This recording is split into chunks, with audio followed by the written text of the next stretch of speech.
악한 자가 너를 꿰을지라도, 이런 제목으로 잠언 강의를 이어가겠습니다. 미련한 자들이 지식의 근본인 여호와 경외함을 멸시하는 것과 달리 성경은 하나님을 경외하는 지혜로운 자는 아비의 훈계와 어미의 법을 떠나지 않고 이로써 아름다운 영예와 영광을 얻게 된다라고 잠언은 말씀을 하고 있습니다.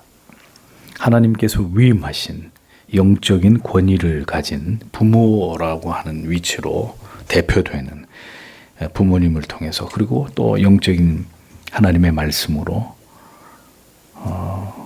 진리를 가르치는 목사를 통해서 하나님의 말씀으로 그 훈계와 법으로 올바른 지도와 교훈을 받는 자들이 결국 하나님 앞에서 아름다운 신자의 삶과 하나님을 기쁘시게 하는 인생을 살아갈 수밖에 없는 것은 성경이 분명히 우리에게 말씀하고 있는 진리입니다. 그렇기 때문에 이제 권위를 없인 여기는 이 시대 가운데 훈계와 책망과 진리의 어떤 깨달음을, 징계를 가볍게 여기려고 하는 시대 가운데 과연 바른 믿음을 가진 믿음을 우리가 이 시대 가운데 찾아볼 수 있겠는가? 점점 더 하나님을 바르게 신앙하는 길이 좁아지고 있는 것입니다. 성경의 가르침을 따라 이렇게 분명한 영적 권위에 대해서 순종하고 진리를 깨달아 알아감으로 그 말씀 앞에 복종하고 그것으로 구별된 신자의 삶을 살아가는 그런 식의 신앙의 내용이 아니면 하나님이 인정하실 수 있는 그런 믿음이 될 수 없는 것입니다. 신앙의 개인주의라고 하는 것은 존재하지 않고 말씀의 울타리를 벗어나서 나 홀로 하나님을 신앙할 수 있는 그런 신앙의 길은 존재하지 않는 것입니다. 그래서 우리가 이 진리를 통해서 성경이 밝게 말씀하고 있는 믿음의 길이 무엇인지를 정확히 알아야 되는 것입니다. 그러니까 이에서 벗어나는 삶을 살아서 이 땅에서 기쁨과 감사와 행복을 맛볼 수 있는 삶이라고 하는 것은 성도 여러분 존재하지 않는 것입니다. 그렇게 부모님의 진리의 교훈을 지키며 살아가는 데 있어서 이제 우리에게 가장 큰 도전이 되고 이것을 방해하고 회방하는 요소가 무엇이냐, 잠언은 이제 이어서 그것을 우리에게 말씀하고 있습니다. 자, 그것은 다름 아니라 언제나 우리를 미혹하기 위해서, 우리를 유혹에 빠뜨리기 위해서 우리의 주위를 어슬렁거리는 악인의 정체입니다. 악인을 피하면서 그들을 경계하는 것도 지혜 가운데 하나라는 것입니다. 악인들의 특성을 면밀히 파악하고 이에 올바르게 영적으로 대처하는 것도 반드시 신자에게 여호와 경외하는 도의 그 기본을 지키는 하나님의 백성들에게 반드시 필요한 지혜다. 오늘 성경은 바로 그것을 말씀하고 있는 것입니다. 그래서 잠언은 악인들의 특성에 대해서 얘기할 때 그들이 노리는 바를 어떻게 설명하고 있는지를 우리가 주의 깊게 보고 악과 악인을 경계하는 지혜를 우리가 분명히 하나님의 말씀을 통해서 배우고 깨달아야 된다는 것입니다. 자, 그래서 오늘 본문에 10절과 11절, 12절 세 절을 보면 내 아들아 비록 죄인들이 너를 유혹할지라도 너는 원하지 말라. 만약에 그들이 말한다면 너는 우리와 함께 가자. 우리가 피를 위하여 매복할 것이다. 우리가 죄 없는 자에 대해 이유 없이 숨어서 기다릴 것이다. 우리가 살아있는 그들을 음부같이 삼킬 것이다. 그리고 무덤으로 내려가는 자들같이 전체들을 이렇게 직역이 됩니다. 자, 여러분, 누가 악인입니까? 악인의 첫 번째 특징, 언제나 그들은 하나님의 백성들을 유혹하는 자들입니다. 유혹하는 자들. 사탄이 뱀의 모습으로 에덴 동산에서 최초의 사람을 유혹했듯이 악인은 어떤 모습으로든 의인을 유혹해서 넘어지게 만드는 자, 사탄입니다. 악인입니다. 사탄의 그 배후에 사탄이 조종을 하는 악인들의 정체입니다. 자, 그런데 문제는 악인이 한눈에 봐도 악인처럼 생기면 우리가 금방 알죠. 악인이구나. 그런데 악인은 한눈에 보아도 사악한 모습으로 접근하지 않습니다. 누가 보더라도 그 사람이 악인처럼 보이지 않고 양의 가죽을 쓴 이리의 모습으로 접근하는 거예요. 그래서 여러분, 악인의 정체를 여러분들이 영적으로 명민해서 그것을 분별할 수 있을 만큼 영적으로 여러분들이 깨어 있으면 모를까 악인의 정체를 쉽 분별하지 못하는 것입니다. 악인은 의인을 꾀는 것이 목표입니다. 그러니까 수단과 방법을 가리지 않고 의인이 넘어질 만한 모든 유혹의 거리들을 가지고 기어이 우리를 유혹하기 위해서 우리에게 다가오는 존재이기 때문에 쉽게 여러분들이 그 유혹을 가볍게 생각했다가는 100이면 100 넘어지게 되어 있는 거예요. 유혹에 빨려들 수밖에 없는 선한 모습으로 다가온다. 잊어버리지 마세요. 그 유혹에 부지불식간에 그 유혹에 빠져들 수밖에 없도록 굉장히 매력적인 모습으로 우리에게 다가온단 말입니다. 그러니까 그를 좋아하지 않으면 안 되고 호감을 갖지 않으면 안 되도록 굉장히 지적이기도 하고 우아하기도 하고 유식하기도 하고 아주 매력적인 모습으로 악인이 여러분들에게 다가올 수 있다는 겁니다. 매우 바람직하고 매우 정의로워 보이기도 하고 굉장히 겸손하고 온유한 모습으로 아주 사랑이 많은 너그러운 사람의 모습으로 악인이 그 정체를 숨기고 우리에게 다가올 수 있단 말이죠. 굉장히 나를 위하는 것처럼. 저런 사람이 악인일 리가 없다고 믿어지는 그 사람이 바로 당신을 넘어지게 하는 악인일 수 있는 겁니다. 그러니까 그 악인이 완벽한 매력을 가지고 당신에게 다가와서 말합니다. 함께 가자. 우리가 함께 가자. 가만히 엎드렸다가 사람의 피를 흘리자. 죄 없는 자를 이유 없이 숨어 기다리다가 음부같이 산채로 삼키고 무덤에 내려가는 자같이 통으로 삼켜버리자. 자, 이것은 물리적으로 보면 다른 사람의 육체의 위해를 가하거나 혹은 생명을 빼앗아서 그 사람에게 뒤에 나오지만 가진 것들을 갈취하는 그런 것으로 볼 수 있습니다만 비단 남을 해하는 것뿐만이 아니라 모든 유혹이 다 여기에 포함되는 거예요. 도박, 또 음란, 탐욕, 모든 것이 우리를 그냥 산채로 통째로 우리의 영혼을 빼앗아갈 수 있는 악인의 목적은 의인을 유혹해서 함께 또 다른 죄 없는 무고한 자를 잔인하고 냉혹하게 죽이고 살해하는 것입니다. 한 사람을 완전히 파괴시켜버리는 겁니다.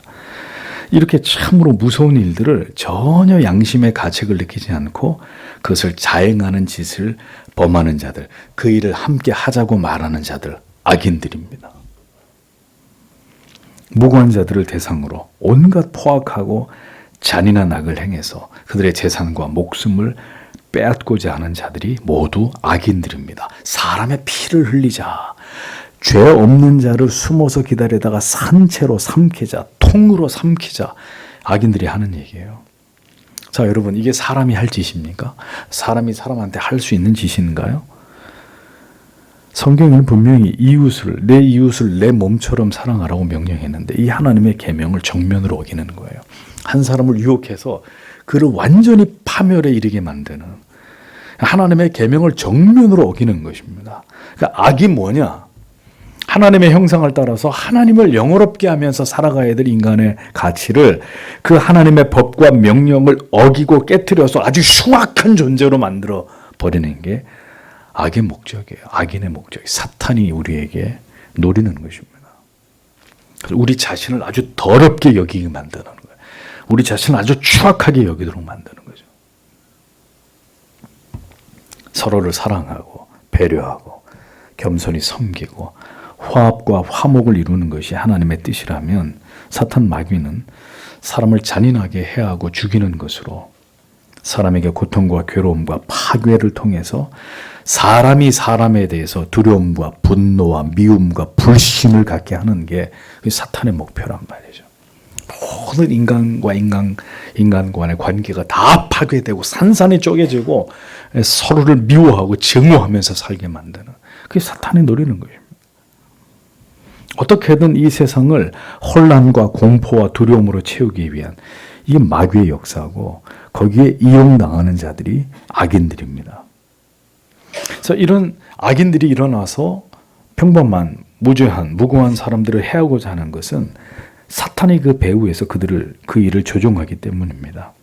인간이 인간에게 이런 악을 행하는 것, 바로 세상에 악이 존재한다는 증거이고 그 배후에 사탄이 맹렬하게 지금도 활동하고 있다는 증거란 말이에요. 세상에 일어나는 악인들, 이 추악한 일들이 저질러지는 걸 보세요. 악이 존재한다는, 사탄이 있다는 증거란 말이에요. 그 사람들을 배후에서 움직이고 있는 악이라고 하는 분명한 정체가 세상에 존재하고 있다는 증거야. 숨길 수 없는 증거라는 거죠. 그래서 악인들은 한결같이 잔인합니다. 폭력적이고 이러한 악을 행하는 일에 있어서 두려움이라고 하는 걸 몰라요. 수치라고 하는 걸 몰라요. 오늘도 사람들을 선동하고 그 악으로 유혹하고 끌어들이는 자들입니다. 그래서 여러분, 악인의 또 하나의 특징은 악은 절대 혼자 악을 행하지 않는다는 거죠. 그 악에 동조하고 그 악을 함께 그 악을 즐길 자들을 규합을 합니다. 함께 악으로 빠뜨려 가지고 그 악을 함께 저지르고 그 악 속에서 즐거워하는 그들이 악인들입니다. 그래서 이러한 악인들의 회유는 다음 절에서도 분명하게 나타납니다. 13절, 14절에 우리가 모든 귀중한 재물을 찾을 것이다. 우리가 약탈품으로 우리의 집들을 가득 채울 것이다. 너는 너의 제비를 우리 중에 던질 것이다. 전대 하나가 우리 모두를 위하여 있을 것이다. 이렇게 기록이 되어 있습니다. 자, 여러분, 악인들이 무고한 사람들을 죽이고 그들을 해하고자 하는 목적이 뭡니까? 다른 사람들에게 폭력을 가해서 생명을 해하고 그들의 재물을 약탈해서 자기들의 재산을 늘리고자 하는 것입니다. 남이야 죽든 말든 길바닥에 놨든 말든 재산을 잃어버려서 자살을 하든 말든 그건 내 할 바 아니고 수단과 방법을 가리지 않고 악인이 또 다른 사람들을 규합해서 다른 사람의 재물을 그렇게 약탈하고 그를 파괴하는 이런 짓을 한단 말이죠. 여기 얻으며라는 말과 채우리니라는 이 두 단어 모두 미완료형 시제로 되어 있어요. 그래서 무슨 뜻이냐? 이 악랄한 행위가 딱 한 번으로 끝나는 게 아니라 계속 된다는 거예요. 한 번만 하고 끝나면 악인이 아니에요. 그 일을 계속 전혀 양심의 가책을 느끼지 않고 계속 그 일을 반복해서 끊이지 않고 행한다는 것을 의미하는 것입니다. 전혀 양심의 가책이나 괴로움 없이 이런 죄악된 방법으로 사람들을 해하고 죽이고 온갖 방법으로 타인의 생명과 재산을 빼앗는 일을 즐기는 자들, 그들이 악인들입니다. 자, 그런데 이 악인들이 범인들을 유혹할 때 쓰는 방법을 보세요. 제비를 뽑지. 네가 제비를 뽑으라고 얘기합니다. 또 우리 사이에 하나의 돈주머니만 두자고 말합니다. 자, 이 말의 의미는 네가 나와 같은 mem버가 되면 네가 네 마음대로 제비를 뽑아가지고 아주 공정하게 네가 뽑은 제비만큼 네가 가져가는 거다. 네가 더 유리한 패를 잡으면 더 많이 가져가는 거고 나는 적게 가져갈 수도 있는 거고 제비를 뽑아서 각자의 수입을 결정하고 아주 공정하지 않느냐. 또 돈주머니는 하나만 만들어서 모두 소유를 같이 공유하자라는 아주 그럴듯한 제안을 한다는 것입니다. 도둑떼들도 보면 어떻게 하죠? 모든 수입을 함께 나누잖아요. 도둑놈들이 어느 은행을 털든지 어느 집에 들어가서 물건을 훔치자고 할 때 어떻게 합니까? 우리 수입을 똑같이 나누자. 도둑떼들도 종종 연대와 단합을 위해서 취하는 이런 방식이 유사하지 않습니까? 그러니까 소위 말하는 의리를 통해서 깡패들도 말입니다. 한 운명 공동체로서의 강한 유대감들을 나타내잖아요. 그러니까 악인들도 그들만의 룰이 있잖아요.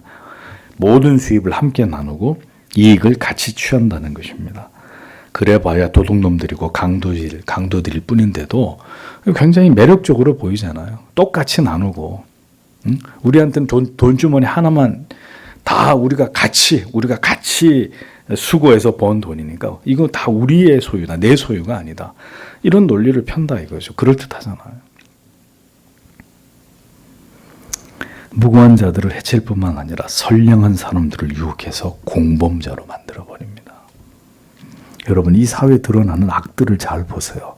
모두가 한 통속이 되어가지고 어떤 권력자를 등에 업고 모두가 한 통속이 되어가지고 악을 도모하고 그것으로 부당한 이익을 취한 다음에 나누잖아요.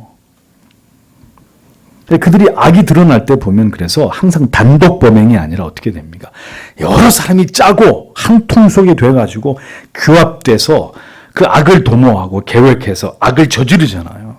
그리고 수많은 피해자들이 나오게 되는 거고.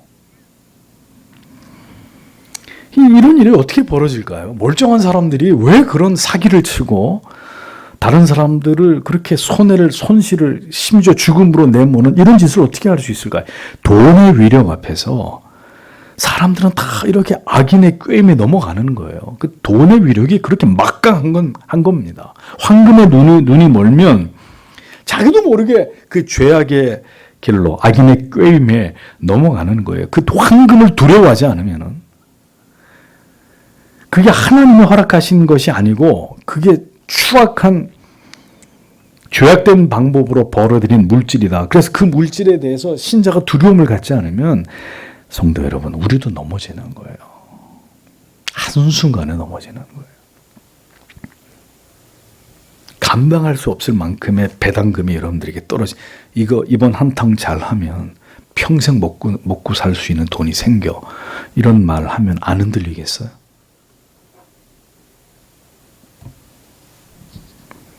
그러니까 결국 그 악에 깊이 연루되어 버리는 일들이 일어나는 것입니다. 돈이 많은 사람 같으면 뭐 그런 유혹을 안 받겠죠. 뭐 그거 없어도 사는데 어렵지 않은데. 그러니까 이런 유혹은 항상 없는 사람들에게 사회적으로 불이익을 당하고 여러 가지로 정상적인 삶을 살아갈 수 없을 만큼 물질적인 어려움을 당하는 사람들에게 이런 미끼가 딱 드리워지는 거죠. 공동으로 무언가를 소유한다는 거, 돈주머니를 하나로 하자. 공동으로 무언가 소유한다는 말 대단히 매력적인 제안입니다.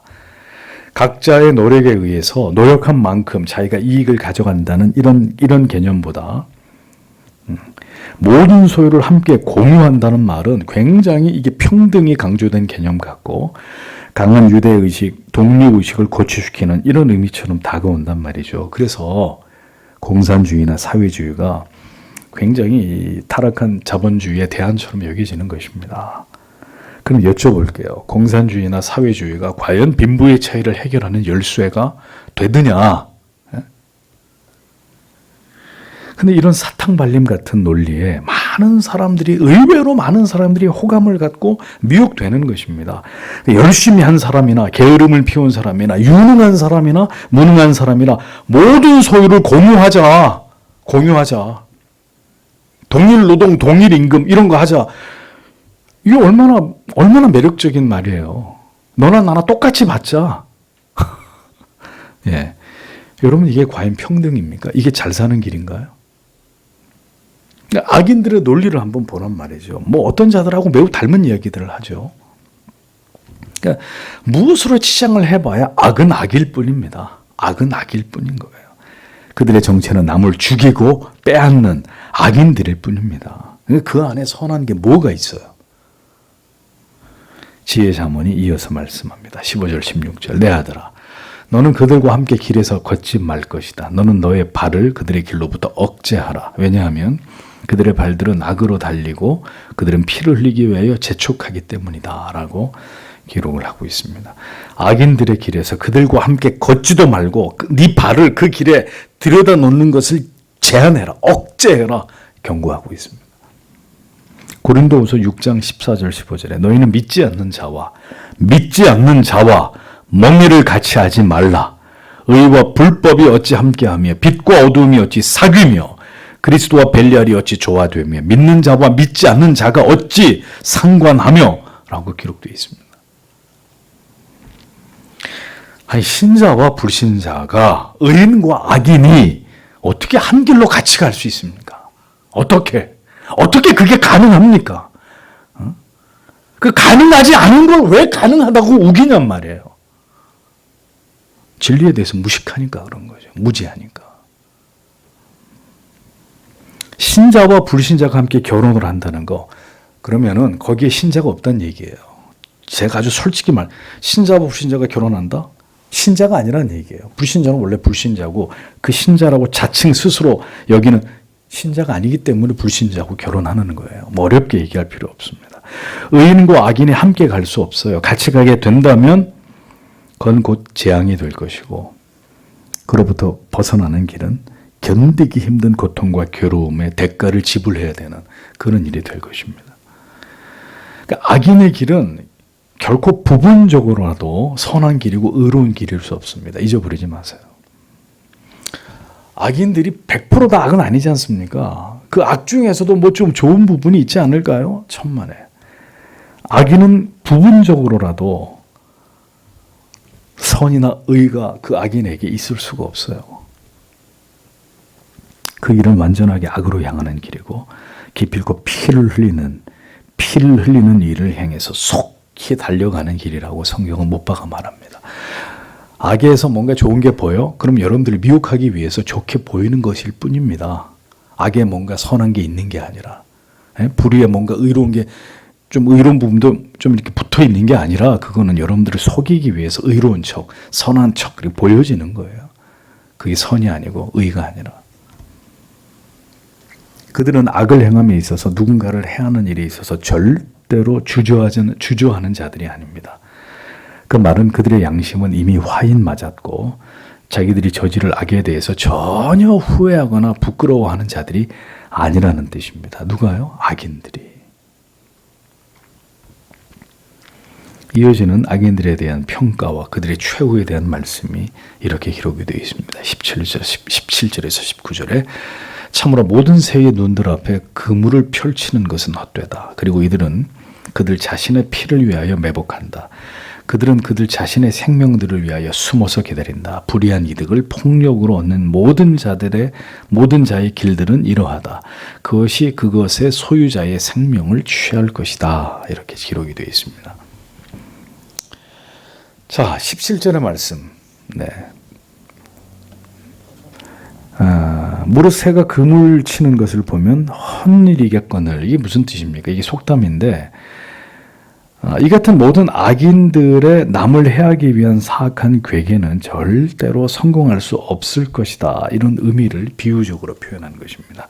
그러니까 조심성 많은 새들이 날아다니고 있는데 그물을 친단 말이에요. 그러면 그 새가 그 그물에 걸려들 턱이 없듯이 악인들의 이 같은 계략은 이렇듯 이미 다 알려진 사실이고 그것이 악의 정체인 것을 모두 다 알고 있기 때문에 결코 그들의 사악한 뜻과 의도대로 의인들은 넘어지지 않는다. 그런 의미입니다. 그러니까 결국 악인들에 대한 하나님의 공의의 반전이 일어나는데 그게 뭐냐면 11절에 그들이 까닭 없이 무고한 자들을 해하기 위해서 은폐하고 매복한다고 했잖아요.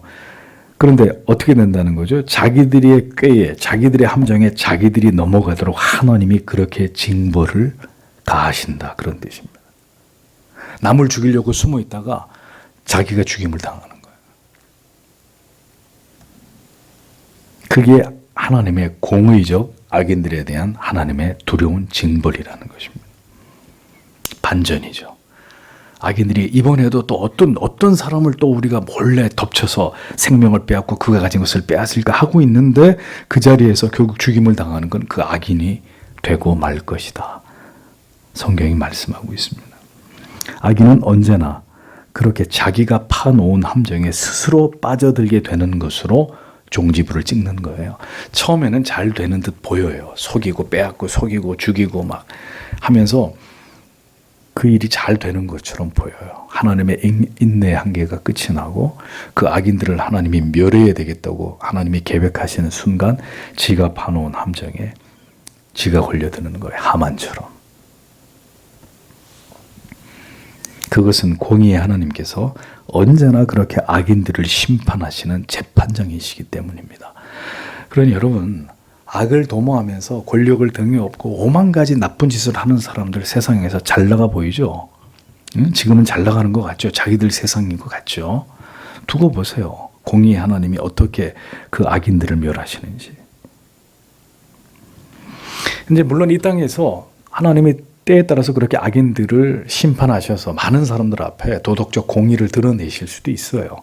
그래서 악을 저지르는 사람이 결국 감옥에 가고 그런 사람들이 비참한 난로를 보게 하셔서 일반 사람들이나 성도들에게 강력한 경고의 메시지로 하나님이 일벌백계를 삼는 경우도 있지만 시편 73편의 말씀처럼 의인이 죽는 그날까지 참 부족함이 없이 사는 이런 경우도 있어요. 악인이 참 의인이 아니라 악인이 자자손손 그것도 정말 이렇게 복을 받고 세상에서 만사형통하고 잘 이렇게 사는 경우도 있어요. 그러니까 악인이 이 땅에서 하나님의 공의를 통해서 심판을 받는 경우도 있지만 죽을 때까지 또 이렇게 악인들이 승승장구하는 경우도 있어요.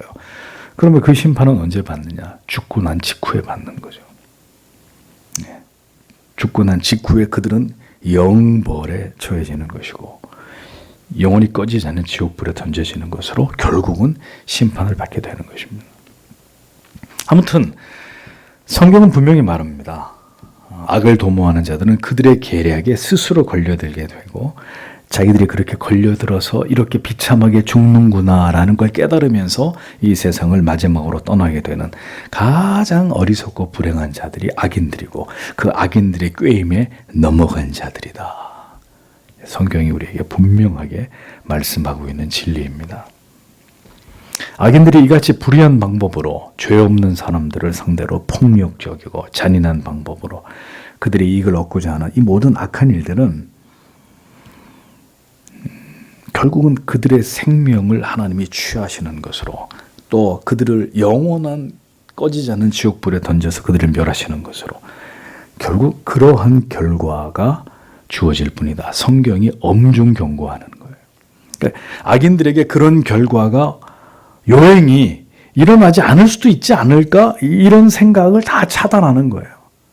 모든 악인은 반드시 그 악인의 비참한 최후를 맞게 된다고 성경은 결론 짓는 것입니다. 신문을 보십시오. 아침마다 악인들의 이런 악행으로 도배가 되다시피 합니다. 그러니까 언제나 악인들이 여러분 동일한 패턴으로 그렇게 악을 범하고 사람들을 해하고 죽이고 그들의 재산을 불이한 방법으로 갈취하는 악을 행합니다. 그러니까 그 일에 항상 이렇게 이제 이게 단독 범행이 아니라 여러 사람이 무리지어서 했다면 그 일을 주도한 사람이 있잖아요. 법이 벌을 내릴 때 그 주도한 사람, 그 단순 가담자냐, 아니면 이 죄에 아주 처음부터 아주 깊이 가담해가지고 이것을 주도했느냐, 여기에 따라서 또 형량이 달라지잖아요. 근데 보시란 말이죠. 어찌됐든 그것을 악을 주도한 사람 주변에 여러 사람들이 그의 유혹에 빠져가지고 같이 한탕을 노리기 위해서 거기에 뛰어들었다가 일망타진이 되면서 전부 다 감옥에 가는 이런 일들을 보지 않습니까?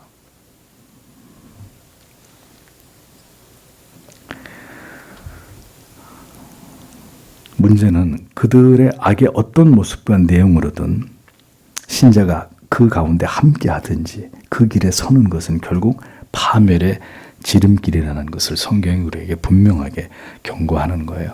이것이 신자에게 해당이 전혀 되지 않을 것 같으면 잠언이 이렇게 말씀하지 않았겠죠. 그러니까 우리도 우리의 연약함 가운데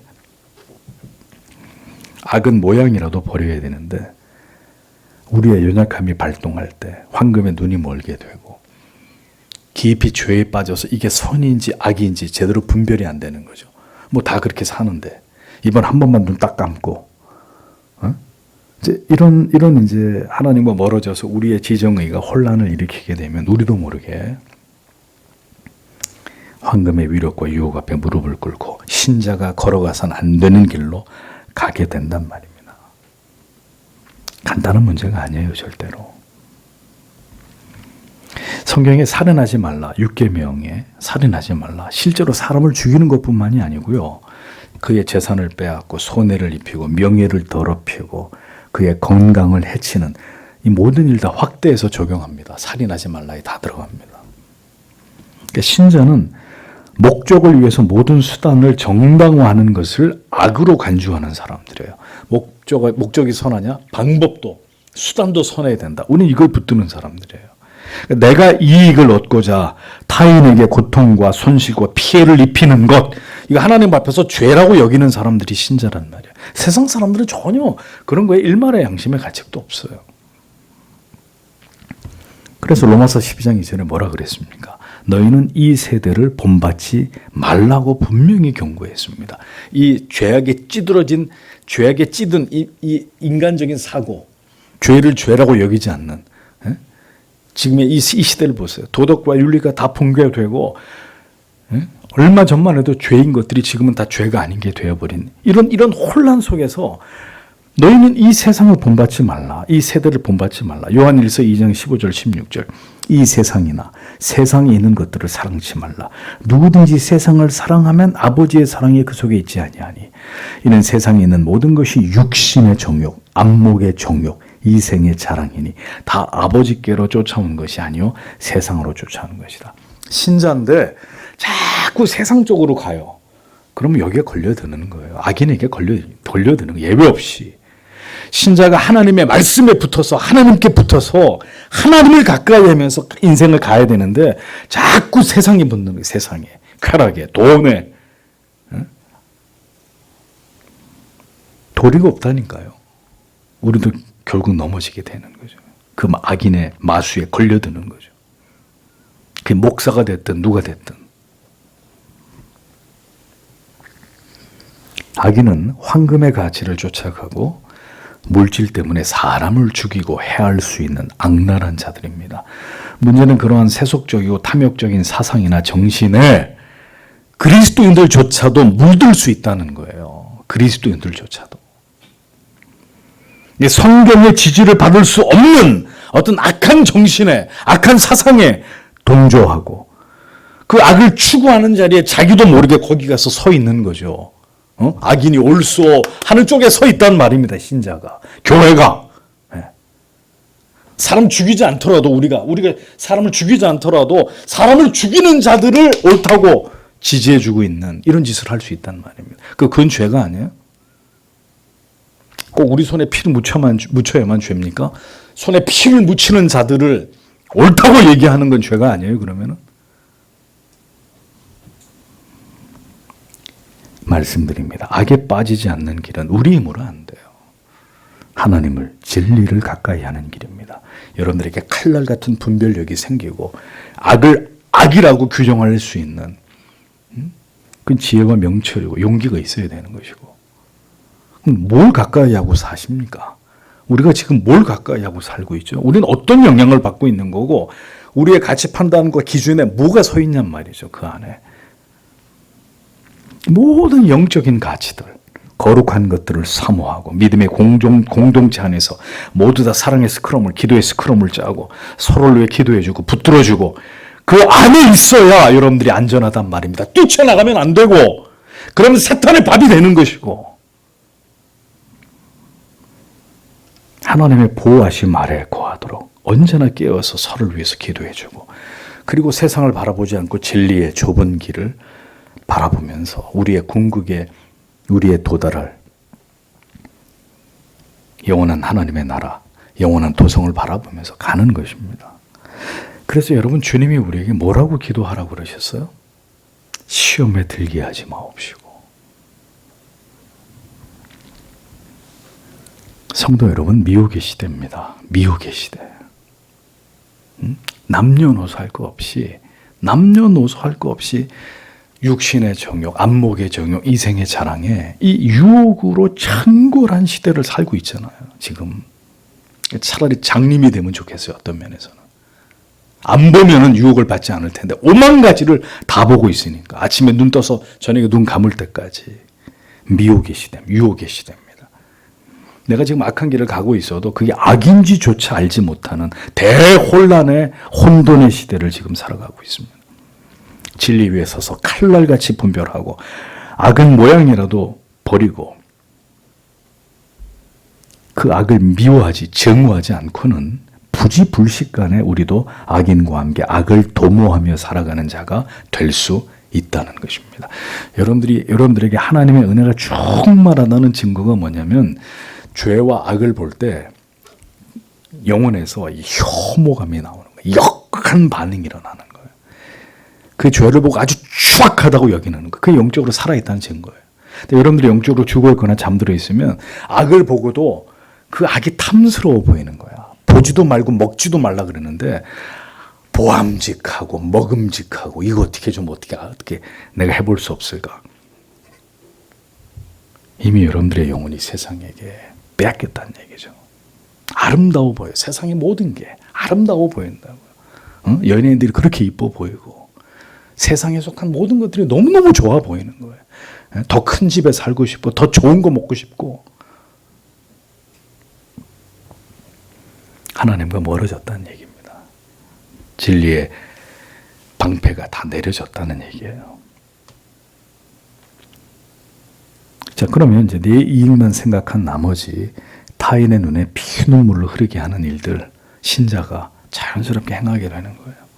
이익을 볼 때 이게 하나님 앞에 바른 건지 틀린 건지를 제일 먼저 생각해야 되는데 그런데 관심이 없어. 일단 먹고 살아야 되고 내가 돈 버는 게 중요한 것이 뭐 나 때문에 다른 사람이 피해를 보든 말든 그 사람들 몫인 거고. 성도 여러분, 그리스도인들은 많은 사람들이 옳다고 여기는 길을 가는 사람들이 아닙니다.